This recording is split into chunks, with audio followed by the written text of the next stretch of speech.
पत्नी का जो एक धर्म है उसे पातिव्रत धर्म कहते हैं। यदि केवल अपने पति को भगवान मानकर और उनकी आराधना में, तो वो मोक्ष पदवी भी प्राप्त करती है और जो चाहे वो प्राप्त कर सकती है। पातिव्रत धर्म में बड़ी भारी सामर्थ्य है। सच्चाई की परीक्षा तो तभी होती है जब विपत्ति आती है। तुम धैर्यवान हो, तुम धर्मात्मा हो, तुम हमारे मित्र हो या तुम हमारे अर्धांगिनी हो, इसका परिचय तो तभी मिलता है जब विपत्ति हो।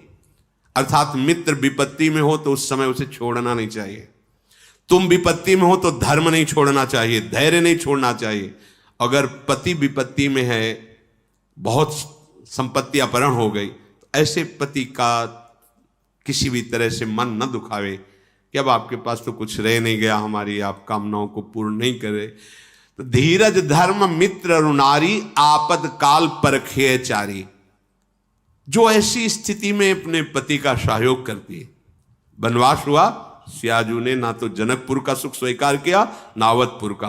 कहा जहां प्रभु श्री राम के चरण, वहीं मुझे करोड़ अयोध्या जैसा सुख मिलेगा।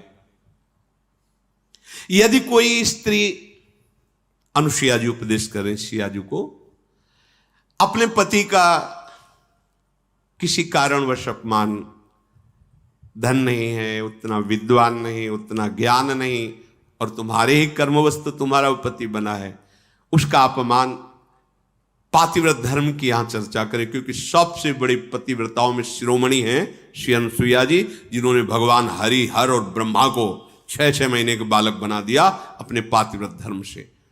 वो कह रहे हैं कि पति का अपमान न करें, अपने भगवान के समान समझे। यहां पातिव्रत धर्म की चर्चा प्रपंच की नहीं, बात यहां बहुत अध्यात्म की चरम ऊंचाई की बात करें अनुसुईया जी। इसको लौकिक में घसीटोगे ना तो ये तर्क वितर्क के सब। अगर हमारा इष्ट धर्म जोर का है ना, तो सामने कुछ हो ही नहीं सकता। इसका प्रमाण हम तुम्हें देते हैं। जालंधर राक्षस और वृंदासती परम पवित्र चिदानंद भगवान को पति वरण करने के लिए तपस्या कर रही। देवर्षि नारद जी आए, तुम्हारा क्या उद्देश्य है? तो वृंदा ने कहा हमारा उद्देश्य है भगवान श्री हरि को पति रूप में प्राप्त करना। तो उनका पहले तुम्हारे पातिव्रत धर्म की परीक्षा होगी, तुम एक निष्ठ हो कि नहीं, तो आज्ञा कीजिए। उनका जालंधर को पति रूप में स्वीकार करके और पातिव्रत धर्म को आप प्रमाणित कीजिए, नारायण तुम्हें पति रूप में प्राप्त हो जाएंगे। कोई भी बड़े से बड़ा देवता जालंधर का बाल बांका भी नहीं कर पाया। क्यों? क्योंकि सती अपने सतीत्व में सब देवताओं ने विनय की कि वैसे आराधना तो आप ही को पति रूप में प्राप्त करने की थी। नाथ आप स्वीकार कीजिए, नहीं तो जालंधर का आतंक, राक्षस और पतिव्रता वृंदा, वही तुलसी जी के रूप में और शालिग्राम के रूप में श्री हरि। आज भी उनको ब्याह किया जाता है, पूजन किया जाता है, तुलसी जी चढ़ाई जाती। जब हम किसी को इष्ट मान लेते हैं तो उसमें दोष दृष्टि नहीं होती, और जब हमें प्यार होता है ना, तो उसका दोष भी गुण ही नजर आता है। और सच्ची बात है कि सबके हृदय में भगवान बैठे। यदि हमारी निष्ठा है तो तुम हिल नहीं सकते, हमारी निष्ठा के विपरीत नहीं चल सकते। जब भगवान नहीं चल पाते तो तुम तो इंसान हो। ये था माम प्रपद्यन्ते तास्ते, मेरे लाला बनकर घुटने के बल हमारे आंगन में चलो तो अनंत ब्रह्मांडों का पिता घुटनों के बल चल रहा नंद बाबा के आंगन में या महाराज दशरथ जी के आंगन में। मंगल भवन मंगलहारी, द्रवहुषु दशरथ अजीर बिहारी। दशरथ जी के आंगन में विचरने वाले, कैसी लीला! अनंत ब्रह्मांडों का पिता बालक बन करके, जब वो बन सकता है तो तुम्हारे निष्ठा और पातिव्रत धर्म में वैसे ही चलेगा जैसे तुम विचार करोगी, क्योंकि तुम्हारा पातिव्रत धर्म पवित्र। हमारा क्या होता है कि हम दूसरों के तो दोष फटाक से बोल देंगे।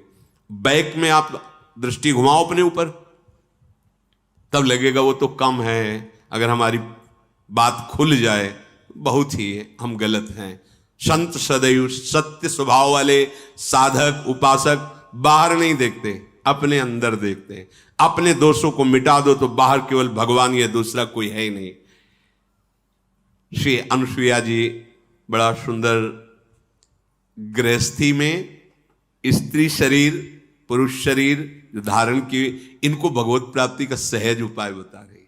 और यह ऐसी सामर्थ्य, ऐसे लिए स्त्री के लिए एक सुदृढ़ भगवत प्राप्ति का मार्ग है, जो घर परिवार में रह रही अपने पति में भगवान की भावना करना। मेरे पति ही मेरे भगवान हैं, ऐसी भावना से आठों पहर उनकी आज्ञा में रहना। जैसे कोई प्रश्न कर सकता है कि अगर पति ही दुराचारी हो तो शास्त्रों में वर्णन किया गया है कि आप अपने भाव रखिए और फिर विधान जैसा होगा अपने आप दूरी बना दे, क्योंकि आप और आपके पति के बीच में भगवान का भाव है ना, वो संभाल लेंगे, वो आपको बचा लेंगे, वो आपको दूर कर देंगे। ऐसा भी हो सकता है। अलग अलग मायाकृत रूप हैं और आंतरिक भाव में जाएंगे जब विचार पे, तो आपके ही कर्म का फल भुगताने के लिए ऐसा स्वभाव वाला पति दिया गया है, ऐसी भावना। तो हमारे ही कर्म निश्चित, अपने कर्म के प्रभाव से ही पति का वरण होता है, जैसे हमारे कर्म होते हैं। गायत्री के अनुष्ठान के द्वारा गायत्री जी को प्रसन्न करके जो कन्या प्रकट की थी, उनका नाम सावित्री जी हुआ था। बहुत ही तेजस्विनी राजकुमारी थी। जब वर वरण की बात आई तो उनके पिता ने आदेश किया कि तुम स्वयं घूमो मृत्युलोक में और जो तुम्हें वर पसंद आएगा उसके साथ ब्याह कर देंगे। इतना प्यार करते थे और वो गायत्री जी की कृपा से प्रकट हुई थी, इसलिए उनका नाम सावित्री। बड़ी तेजोमयी कांति, अद्भुत ज्ञान, मंत्री और विशाल सेना साथ और राजकुमारी जन, वर वरण के लिए। स्वयं तुम देखो, बहुत राजकुमारों को देखा, मन में ही नहीं आया। जंगल से गुजर रही थी, देखा एक लकड़हारा लकड़ी काट रहा है, दृष्टि गई, देखते ही लगाए मेरे प्राणपति, रुक गई। मंत्री से कहा आदर से इनको नीचे उतारो। वो तो क्या अपराध बन गया, सैनिक घेरे हुए हैं, राजमंत्री। हाथ जोड़कर राजकुमारी ने कहा मैं आपको पति रूप में वरण करती हूं। तो उनका आप नेत्र हैं आपके, आप देख पा रहे हैं मैं कौन हूं। लकड़ी काट के बेचता हूं और अपने माता पिता की सेवा करता हूं। मेरे पास रहने का ठिकाना नहीं, खाने का। वो आपका राज वैभव का, प्रभु मैं राज वैभव को पति नहीं बना रही हूं, आपको पति रूप से वरण। मेरा मन मान गया है, मेरा मन राजी हो गया है आपको देख के, आपके सौंदर्य को, आपके गुण को, आपके घर को, आपके वैभव को देखकर मैं पति नहीं बना रही, मेरा मन मान गया है। आपके माता पिता कहाँ हैं? बोले जंगल में एक झोपड़ी में विराजमान है। ठीक, मंत्री से कहा ये स्वीकृत है, मुझे पूरी जानकारी ली, वापस लौट। जब वापस गए तो वहां बैठे हुए थे देवर्षि नारद जी। आओ बेटी। राजा ने कहा वर वरण किया? हां। मंत्री ने पूरी बात बताई। देवर्षि नारद जी ने कहा नहीं नहीं नहीं, गलत हो गया। तो बोले आप यही देख के तो कह रहे होंगे ना कि घर नहीं है, संपत्ति नहीं है, तुम राजकुमारी हो, कैसे निर्वाह होगा, ये सब मैं जान रही हूं, नहीं है उनके पास। बोले नहीं, एक बात और है, वो ज्यादा दिन जीवित नहीं रहेंगे, 1 वर्ष में उनकी मृत्यु का योग है, वो मर जाएंगे। बहुत है, ये देखो निष्ठा देखो, बहुत है 1 वर्ष। अगर मैं एक दिन भी उनके नाम का सुहाग भरने को पा गई तो आज जीवन निर्वाह कर जाऊंगी उनके लिए। कैसा हमारा देश यति और सतियों का देश है। जैसे एक सन्यासी सर्वत्यागी, ऐसे साफ सुख की भावना केवल अपने पति में निहित करके भगवान को रिझा लिया। ये वो पातिव्रत धर्म है। अब सब भगत ही थोड़ी होते हैं, सब धर्म से ही थोड़ी चलते हैं। नारद जी बहुत प्रसन्न हुए। उन्होंने कहा एक बार जिसका वरण कर लिया बस।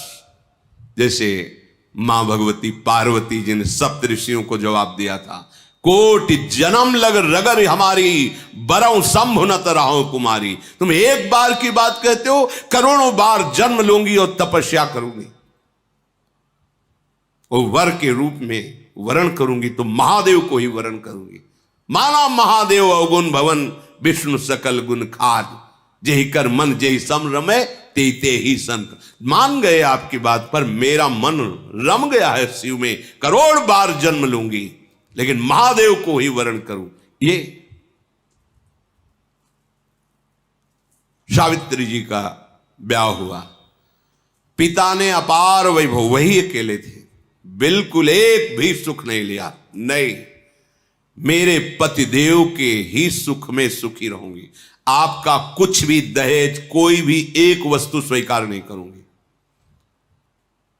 बहुत सत्यवान जी प्रसन्न हुए, उनका नाम सत्यवान था, और कहा प्रिय, पता नहीं किस पुण्य और सौभाग्य से तुम्हारी जैसी हमें पत्नी मिली। वैसे मैं भी एक राजकुमार हूं, मेरे राज्य का अपहरण कर लिया गया बैरी राजाओं ने। मेरे माता पिता वयोवृद्ध थे, उनको लेकर मैं जंगल भाग आया हूं और वास कर रहा हूं।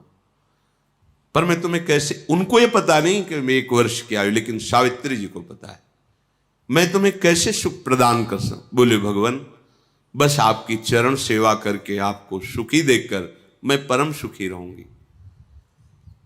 सुबह वो लकड़ी काटने के लिए चले, वो साथ चली, उनका नहीं, हमारे माता पिता की सेवा में रहो, जो आज्ञा।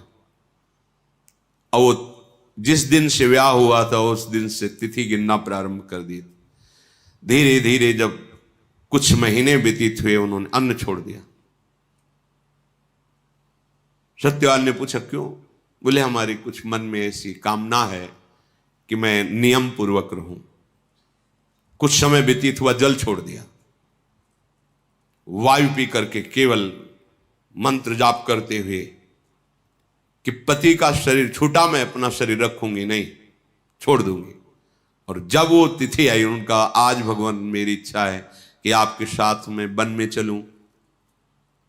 तो नहीं माता पिता, आज तक आज्ञा मानी, केवल एक दिन, आज केवल, फिर जैसी आपकी आज्ञा होगी, पर आज आपकी आज्ञा उल्लंघन करूंगी और आपके साथ चलूं। उनको पता था आज आखिरी दिन है, सत्यवान को पता नहीं था। गए, चलो तुमने पहली इच्छा प्रकट की है, अभी तक कोई इच्छा ही नहीं प्रकट की थी, और वो भी इच्छा अपने पति के अंतिम दर्शन और वही प्राण त्यागना, निश्चय इनका यही था। लकड़ी काटने लगे। बोले सावित्री, ऐसा लग रहा है मेरा सर फट रहा। बोले भगवान नीचे आ जाइए, समझ गई हूं, आप लेटिए। सर को अपनी गोद पे रखा और मंत्र चल रहा है, शांत, देखती कौन आता है और मेरे पति का स्पर्श करता है। ब्रह्मचारिणी पातिव्रत धर्म से युक्त गायत्री के अनुष्ठान से प्रकट हुई और मंत्र चल रहा है। यमदूतों की तो सामर्थ्य नहीं, साक्षात धर्मराज है, यमराज रूप में नहीं, धर्मराज के रूप में। उनके 2 रूप हैं। पापियों के लिए ये भयानक यम रूप, जो यमदूत पहुंचते हैं, महान दंड देते हैं, लेकिन जो धर्मात्मा पुरुष होते हैं, जैसे पाप और धर्म दोनों, फिर वो उनके लिए थोड़ी सुविधा होती है। और जो धर्मात्मा पुरुष होते हैं वहां साक्षात धर्मराज पहुंचते हैं, लेकिन जहां भक्त होते हैं वहां भगवत पार्षद पहुंचते हैं, ऐसे नहीं। और यहां तो भगवत पार्षदों का भी प्रवेश नहीं। श्री जी की सखियां जो अत्यंत करुणामयी, देखा सामने धर्मराज, मंत्र का प्रभाव, मूर्तिमान धर्मराज सामने। उनका बेटी, तुम्हें धैर्य धारण करना होगा। वो मूर्छित हो गए सत्यवान। उनके आते ही प्रक्रिया है प्राण घसीटने की, मूर्छा गए। तो उनका भगवान, ये मेरे पति हैं, आप प्राण ले लो और देह की रक्षा करो, ऐसा कैसे हो सकता है? ये हमारे प्राण हैं। तो उनका समय तो पूरा हो गया, मैं तुम्हारे पति को सूक्ष्म शरीर में, यातना देह में लेकर अब जा रहा हूं। बोले आप अपना काम कीजिए और मैं अपने धर्म का निर्वाह करूंगी। खींचा सूक्ष्म प्राणों को, बंधन से बांधा यमपाश से, चल पड़े। सावित्री जी मंत्र बल से पीछे चल पड़ी। कंकन किंकिनी की झनकार तो पीछे मुड़ के, उनका बेटी असंभव है, मृत्यु होने के बाद जीव को अपने कर्मों का फल भोगना ही पड़ता है, वो किसी का साथ निर्वाह नहीं कर सकता। तुम वापस चली जाओ। उनका आप अपने कर्तव्य का पालन करें, हम अपने कर्तव्य का पालन करते। आगे बढ़े, पीछे कहा तुम्हारे पति प्रेम को देख करके हमारे हृदय में उत्साह हो रहा है, तुम वरदान मांगो, केवल सत्यवान के प्राणों को छोड़कर, इस जीवात्मा को छोड़कर तुम कोई भी वरदान मांगो। उनका सुना है हमारे सास ससुर राजा थे, उनका राज्य वैभव उनको पुनः प्राप्त हो जाए, उनके नेत्रों की ज्योति प्रकट हो जाए, ऐसी हमारी इच्छा है। तथास्तु। फिर चले, फिर देखो एक और वरदान मांग लो और आप वापस चले। तो हमारे माता पिता के पास केवल हम ही संतान थी, पुत्र नहीं था।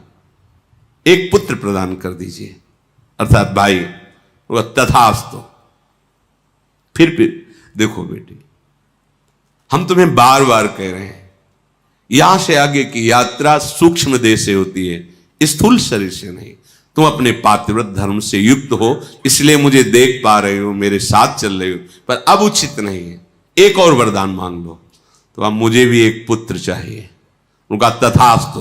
बोले रुक जाओ, मैं एक पतिव्रता हूं और बिना पति के संतान कैसे हो सकती? धर्मराज जी फंस गए, पतिव्रता के वचन में धर्मराज जी फंस गए, सत्यवान को छोड़ना पड़ा। ये उसी पातिव्रत धर्म का वर्णन पीछे हमने कई बार सुना है। कश्यप ऋषि से कहा कि मैं वो पेड़ की बगुली नहीं हूं जो तुम्हारे देखने से भस्म हो जाएगी, मैं एक पतिव्रता हूं।